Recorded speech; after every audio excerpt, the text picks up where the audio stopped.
go. Let's take a look at this one. So a student performed an experiment with the index of refraction and of some glass. Use a laser beam to measure blah, blah, blah, blah, blah, blah, blah. Okay. So complete the last two columns of the table by calculating the quantities needed to graph to provide a linear relationship with the index of refraction can be determined. Label the top of each column. So we know that this is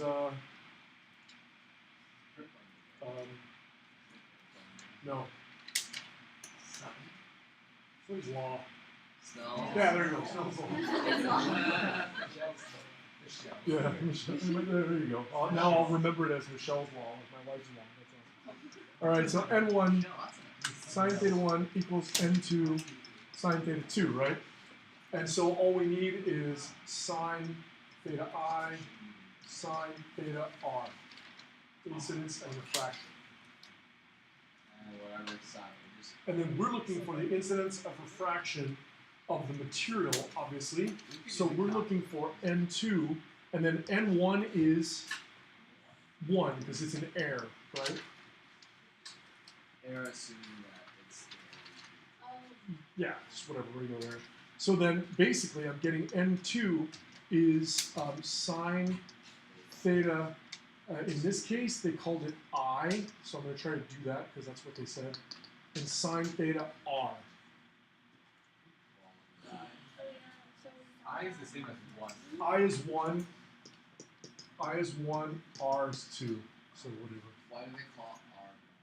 I don't know. Be difficult because of I think because they want to see if you're intelligent enough to be able to realize it's Snell's law, but not get freaked out.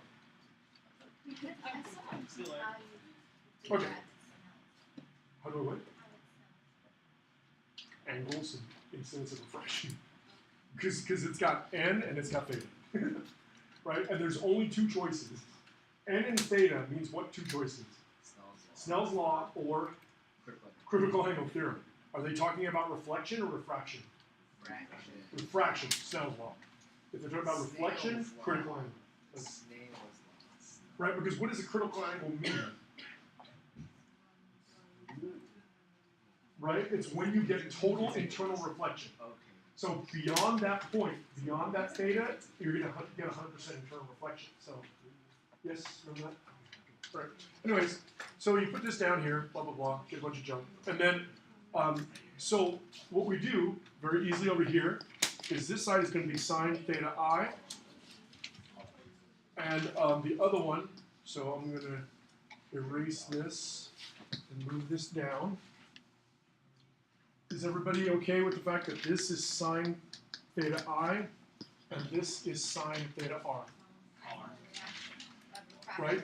Because NR, the index of refraction of the refractor, if you will, is sine theta I over sine theta r.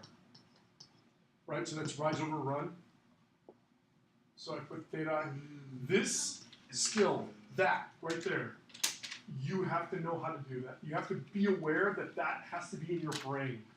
When you see any equation in physics, you should be like, hey, I could turn that into a graph. I could make a graph that will give me a linear relationship that will help me, determine the value of whatever. Okay, does that make sense? Okay, and then so you're gonna get dots, dot, dot, dot, dot, dot, dot, dot, dot, dot, dot, dot. And you're gonna go whoop. You're gonna do a best fit line. Do not connect the dots. This is not first grade. And then you are going to look. Please pay attention to this. You are going to look for dots, or you're going to look for points on the line that are easy for you to graph. Do you get what I'm saying there? Yeah, that's weird. For some reason, subliminally, I drew them almost all on the line. This is my delta y. This is my delta x. We all know what slope is. Oh, really? Oh, okay. Well, there you go. But I'm totally, well, we had this conversation, yes? No? I'm totally serious. A grader denied a kid a point because upon hyper-inspection, he could see a sliver of white between the dot and the line. I'm not kidding you. Like, that's how picky some people are. Right? If your dot is not from the line, you will lose your points. Okay? Also, other issues. Remember that your graph needs to take up the entire area. Okay? You need to expand it. Your first point needs to be down here. Your last point needs to be somewhere up there. So that the graph uses the entire expanse. Why? Why is that necessary? What does it reduce? Reduces It error. reduces error. Yes? Does everyone realize this? Right? Because each increment on this page is a fraction of the overall value in the x and in the y. That causes an uncertainty that affects my outcome. If I make the full graph smaller, then each increment, which is limited by my ability to use the graph paper in my eye, it increases the uncertainty, which reduces the accuracy of my calculation. So you must use the full graph. It's not just, haha, I'm a prick, I'm going to be a mean person. No, it's because your uncertainty is dramatically affected by that. Any questions on the graph? Okay, so then we go down. Using the graph, calculate the index of refraction of the glass slab. So we just calculated N2, right? Oh, sorry, not N2.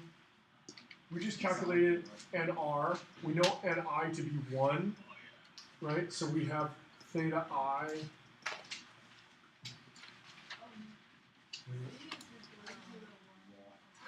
What's that? Oh, there's multiple films. I'm sorry. Just kidding. 3 films. There be 3 films. Hello? Can I have some candy? Yeah, sure. I'm gonna keep talking though. Yeah, sorry Ho, about ho, ho. that. Hey, very nice. There's a candy bar. Oh, wow, cool, thanks. Yeah, that's for you. Oh, that's very nice.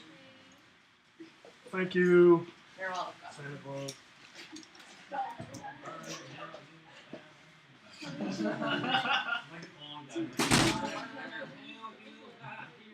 Okay. Oh, yeah. Sorry. Using the graph, calculate the index. Okay, we already did that, right? We just used delta x over delta y over delta x. Yeah.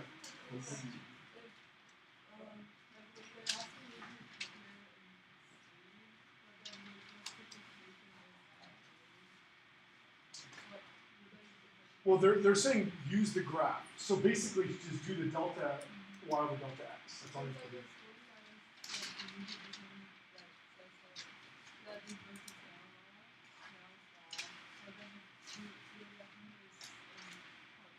Yeah, no, that's okay.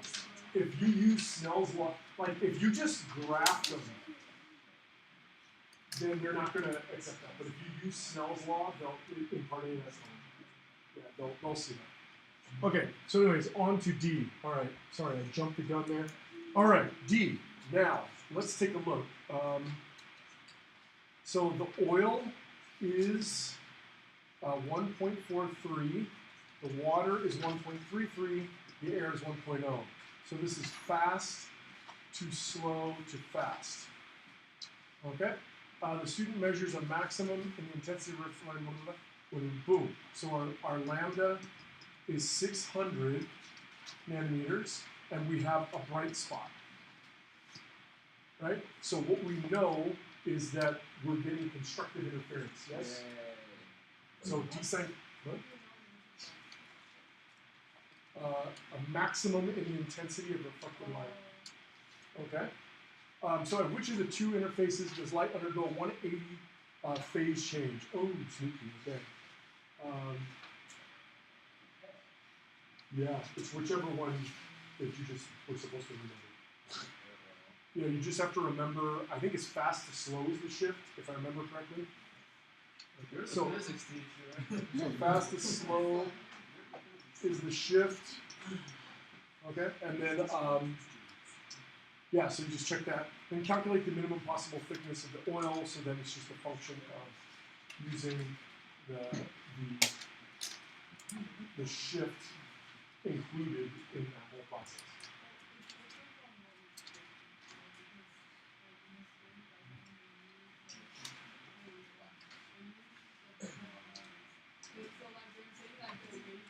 Oh yeah, so we actually had this in one of the problems. You just have to adjust the wavelength with n. Remember? Yeah, one of our problems had this. Okay, well, we'll go ahead and look at the solution so that we can get to that. Is that PDF? Oh, What does it say on the top?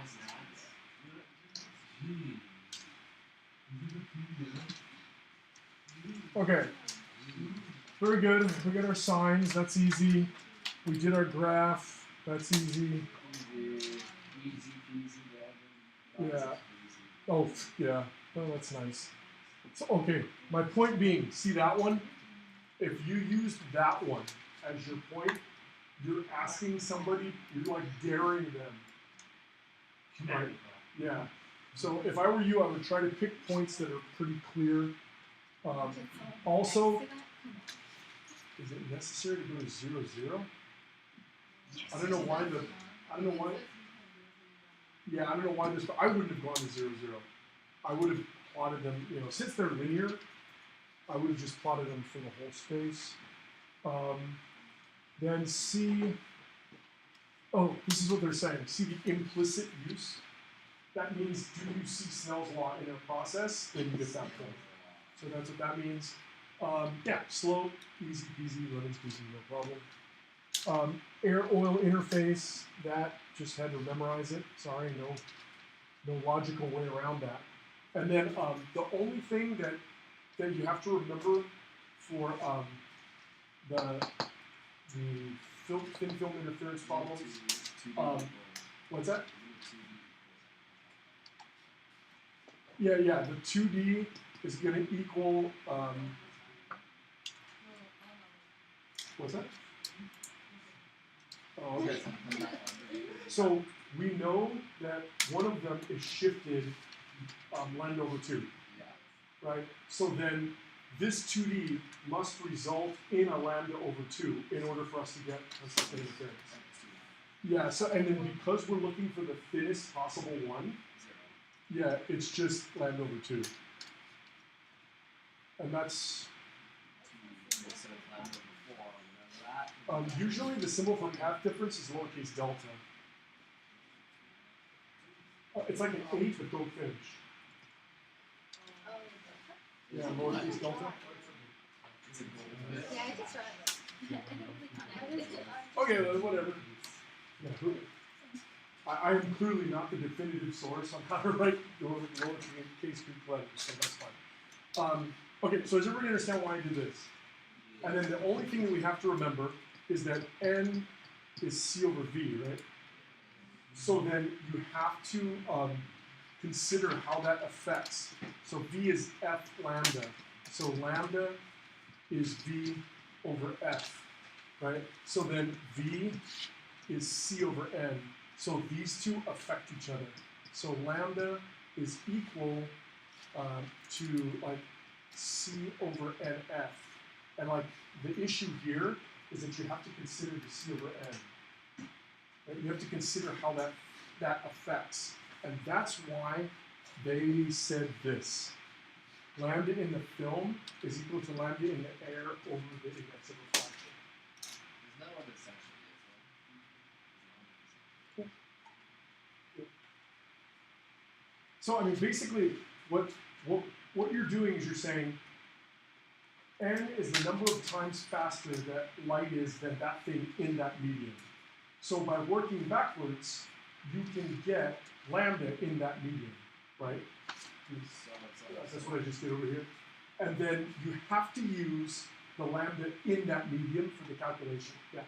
So can we say that lambda in the air is equal to the lambda in the medium times the index of refraction of that medium? Yes, that's what it is. Because lambda in the air is the normal. So whatever that is, it should be whatever. Yeah, but I mean, you don't know lambda in the medium, so that's why you divide lambda in the air by n. So just divide lambda, the general lambda by n, and you'll get the new lambda, which is in the medium. And then that's the one that you have to plug in when you do 2D is equal to lambda over 2. This is lambda in the film. right? So that essentially becomes lambda in air over 2n in the film. Yeah. Is that cool? Everybody, that makes sense? Questions?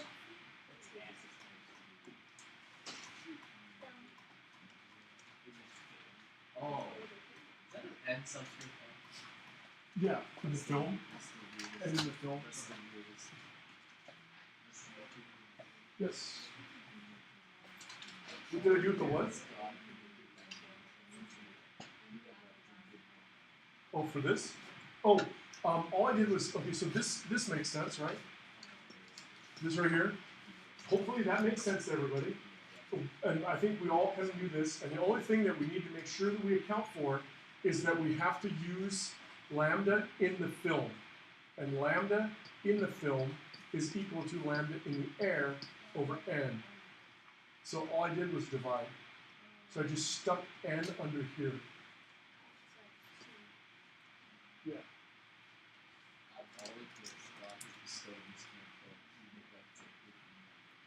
I've gotten bad handwriting grades literally since kindergarten.